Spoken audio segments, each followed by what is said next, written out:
Finding limits is important. What's 100% to you? What makes you burn out? What's max effort? Have you been there? This is what it was like for me when I first hit 100% as an adult and burnt out for like 3 months. I was in Wingstop with a friend. It was about 9 p.m. on a Tuesday night. My friend looked across the table at me, held out his phone, and said, "Look, I think you won." I said, "No way." And then I looked down at his phone and the dial was completely red. So Pennsylvania went up, dude. So this is the date is November 8th, 2016. It is currently 9:50 p.m. and as of right now, Trump has 244 electoral votes. Clinton, wait, this is on, right? Yeah. Clinton has 215, and they need 270 to win. Dude, Wisconsin has Trump. That's Pandora. Wisconsin has him now? Oh my God. What the? Donald Trump will become the 45th president of the United States. Donald Trump wins the presidency of the United States.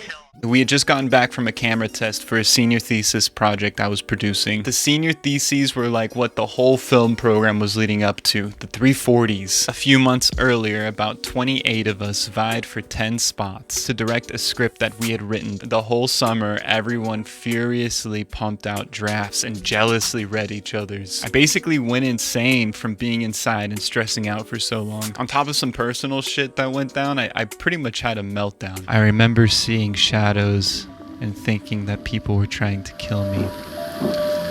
But no big deal. The scripts were to be judged by a high-profile panel made up of one student and one professor. I remember specifically asking, is producibility going to play into how the scripts are going to be judged? Because I want to put motorcycles in it. They said no, and off I went.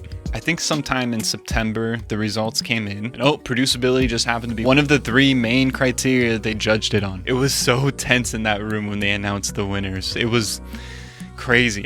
They included 3 extras. I don't know why they included 3 extras in the top 10 list, but I was the 3rd extra. I was number 13 on the list. So I didn't make the cut.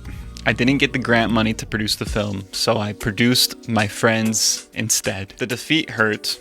And between that, my personal stuff, and the fear of being stuck in Long Beach, a place that I didn't like forever, and never making it out to LA, I was feeling it. After moping for about a week, something awoken. It was like I had to prove myself no matter what. And so I just started working nonstop. I created a weekly video to keep people up to date with how the production was going that I was working on. I was going to school full time. I got more clients that I was freelancing with. I even made 2 friends at a bar. One was a DP and one was a business owner, and that really worked out because I started getting into talks with the business owner to direct a commercial for her. I wrote treatment on treatment for that business. I wanted to direct. I wanted to get paid to direct. This person had no real reason to hire me. I had a few projects underneath my belt that I had directed, but none of them related to this, an underwear company. But I just kept talking, and the persistence paid off. They consulted a creative agency, and after about 3 months of back and forth and dozens of treatments, I got the job. That for me was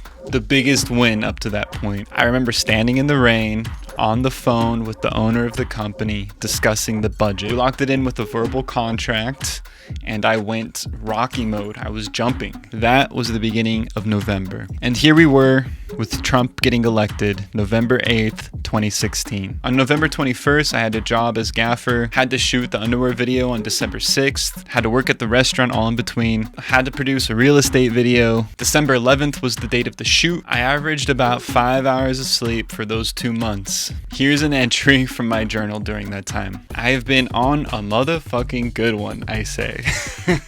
I just need to hit those 5 hours and I'm straight. What I'm very scared about is that this will go away if I sink back into that rut that I was in. I'm not scared of failing. I'm scared of being manic. I don't think I am though. I think I just went through a lot of shit and finally found myself. I found the hard work button. I bet I can push it harder. Anyways, I'm so tired. It's 5:09 a.m. That's when I'm going to sleep. I've been up for 21 hours. I might be a bit fucked up. I wasn't on drugs. There were no drugs. I might be a bit fucked up. What a psycho.